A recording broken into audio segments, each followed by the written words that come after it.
Electrical iron.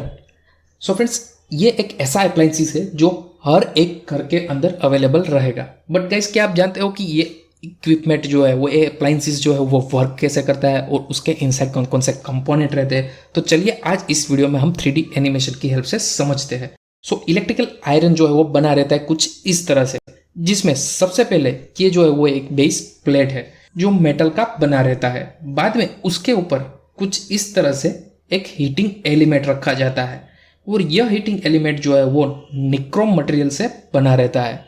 अब ये heating element में जो निक्रोम मटेरियल है उसकी खुद की प्रॉपर्टी ऐसी है कि वो हाई रेजिस्टेंस प्रोवाइड करता है, जिसकी वजह से क्या है कि उसमें very high amount of heat भी प्रोड्यूस हो सकती है और साथ ही में वो हाई टेम्परेचर तक वो कोयल जो है वो, मतलब कि ये जो मटेरियल जो है निक्रोम मटेरियल, वो हाई टेम्परेचर को भी विथस्टैंड कर सकता है। अब अगर कहीं हम डायरेक्टली इलेक्ट्रिकल सप्लाई या कोयल को प्रोवाइड कर देंगे तो फिर क्या होगा कि ये जो हीटिंग कोयल जो है, हीटिंग एलिमेंट जो है वो कंटिन्यूसली हीट प्रोड्यूस करता ही रहेगा और एक टाइम ऐसा आएगा कि वो जो टेम्परेचर है वो टेम्परेचर पे ये जो हमारा मटेरियल जो है वो पिघल जाएगा, मेल्ट हो जाएगा और हमारा कोयल जो है वो फेल हो जाएगा। सो ये टेम्परेचर को कंट्रोल करने के लिए कुछ इस तरह से बायमेटालिक थर्मोस्टेट यूज होता है। अब ये बायमेटालिक थर्मोस्टेट जो है वो डायरेक्टली बेस प्लेट के साथ कुछ इस तरह से लगाया जाता है। अब गाइस, ये जो बायमेटालिक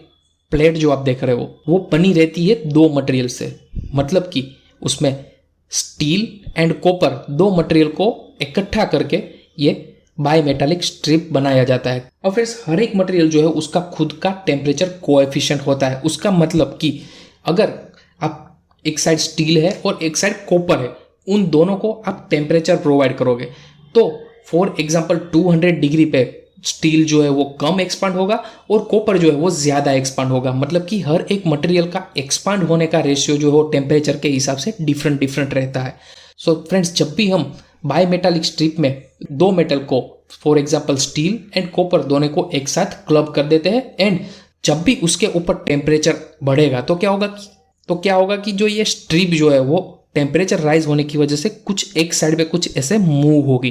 क्योंकि गाइस क्या है कि दोनों स्ट्रिप जो है उसका टेम्परेचर कोएफिशिएंट अलग होने की वजह से वो एक्सपांड नहीं होगी बट एक साइड पे शिफ्ट होगी। जिस साइड पे टेम्परेचर कोएफिशिएंट ज़्यादा होगा उस साइड पे वो स्ट्रिप जो है वो बेंड होगी। सो गाइस, यही फंक्शन को, यही प्रिंसिपल को यूज करते हुए हमने ये जो बायमेटालिक स्ट्रिप है उसको डायरेक्टली ये जो बेस प्लेट है के ऊपर माउंट कर दिया जाता है। सो गाइस, अब क्या होगा कि जब भी हम इलेक्ट्रिकल सप्लाई हीटिंग कोयल को देंगे और वो हीटिंग कोयल जो है वो ये बेस प्लेट को हीट करेगी और जैसे ही बेस प्लेट का टेम्परेचर जो है वो 200 डिग्री से ज़्यादा हो जाएगा तो क्या होगा कि ये जो बायमेटालिक स्ट्रिप जो है वो ऊपर ऐसे मूव होगी और जैसे ही वापस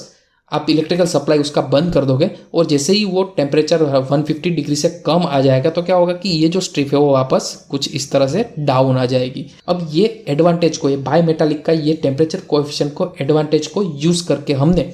इलेक्ट्रिकल आयरन को cut off and cut out करने के लिए ये पूरा असेंबली बनाया है। सो जिसमें ये जो है वो एक इनपुट फेज कनेक्शन है एंड दूसरा जो है वो एक आउटपुट टर्मिनल है जो डायरेक्टली हीटिंग कोयल के साथ कुछ इस तरह से कनेक्ट रहता है। मतलब कि फेज जो है वो कुछ इस तरह इनपुट कनेक्शन में से होके निकल के आउटपुट में से निकल के डायरेक्टली हीटिंग कोयल के साथ कनेक्ट होता है एंड दूसरा जो न्यूट्रल जो है वो डायरेक्टली हीटिंग कोयल के सेकेंड टर्मिनल के साथ कुछ इस तरह से लगा दिया जाता है एंड जो थर्ड अर्थिंग वायर जो है उसको डायरेक्टली बेस प्लेट के साथ कुछ इस तरह से लगा दिया जाता है। अब जैसे ही इलेक्ट्रिकल सप्लाई स्विच ऑन करोगे तो क्या होगा कि करंट जो है वो फर्स्ट या इनपुट टर्मिनल तक आएगा और कुछ इस तरह से आगे बढ़ के कोयल के फेस को मिलेगा एंड हीटिंग कोयल जो है वो हीट होना स्टार्ट हो जाएगा। और फ्रेंड्स, जैसे ही बेस प्लेट का टेम्परेचर 200 डिग्री सेल्सियस तक पहुंचा तो क्या होगा कि ये बायमेटालिक स्ट्रिप है वो कुछ इस तरह से एक्सपांड होके ऊपर की साइड शिफ्ट होगी। सो जैसे ही ये ऊपर की साइड शिफ्ट होगी तो क्या होगा इसकी उसके साथ कनेक्टेड ये जो सपोर्ट जो है वो क्या होगा कि वो भी ऊपर की साइड शिफ्ट होगा और वो सपोर्ट भी ऊपर की साइड शिफ्ट होने की वजह से ये जो कॉन्टेक्ट आप देख रहे हो वो कॉन्टेक्ट हो एक दूसरे से अपार्ट हो जाएंगे और वो कॉन्टेक्ट अपार्ट होने की वजह से क्या होगा, जो फेज जो है वो हीटिंग कोयल को मिल रहा था वो वहां तक मिलने का कट ऑफ हो जाएगा और हीटिंग कोयल जो है वो वापस कूल डाउन होना स्टार्ट हो जाएगी। अब अगेन जैसे ही टेम्परेचर जो है वो डाउन हो जाएगा तो बायमेटालिक स्ट्रिप हमने आगे बात की वैसे वापस डाउन आ जाएगी और वो जैसे ही डाउन आएगी तो क्या होगा कि ये सपोर्ट भी डाउन आएगा एंड ये कॉन्टैक्ट वापस, ये दोनों कॉन्टैक्ट वापस कनेक्ट हो जाएंगे और इलेक्ट्रिकल सप्लाई जो है वो आगे बढ़ेगा एंड हीटिंग कोइल जो है वो वापस हीट होगी। सो कुछ इस तरह से जो ऑटोमेटिक कट ऑफ जो है इलेक्ट्रिकल आयरन में होता है। सो फ्रेंड्स, जैसे ही आप ये नोब जो है उसको रोटेट करोगे तो क्या होगा कि ये जो कॉन्टैक्ट आप देख रहे हो उसका जो एडजस्टमेंट पोजीशन है वो अप डाउन होगा, और वो अप डाउन होने की वजह से क्या होगा कि इन दोनों कॉन्टैक्ट के बीच में जो गैप है वो गैप का डिस्टेंस भी कम ज़्यादा होगा, और उसी कम ज़्यादा डिस्टेंस की वजह से हम टोटल टेम्परेचर जो है वो इलेक्ट्रिकल आयरन का चेंज कर सकते हैं, और कुछ इस तरह से इलेक्ट्रिकल आयरन जो है वो वर्क करता है। सो फ्रेंड्स, अगर आप भी बेस्ट इलेक्ट्रिकल आयरन मार्केट में कौन सी अवेलेबल है और वो परचेस करना चाहते हो तो मैंने कुछ टेक्निकली चेक करके मैंने कुछ 3-4 फिल्टर आउट की है इलेक्ट्रिकल आयरन, जिसकी लिंक मैं डिस्क्रिप्शन में दे दूंगा, आप डायरेक्टली वहाँ से जाके बाई कर सकते हैं।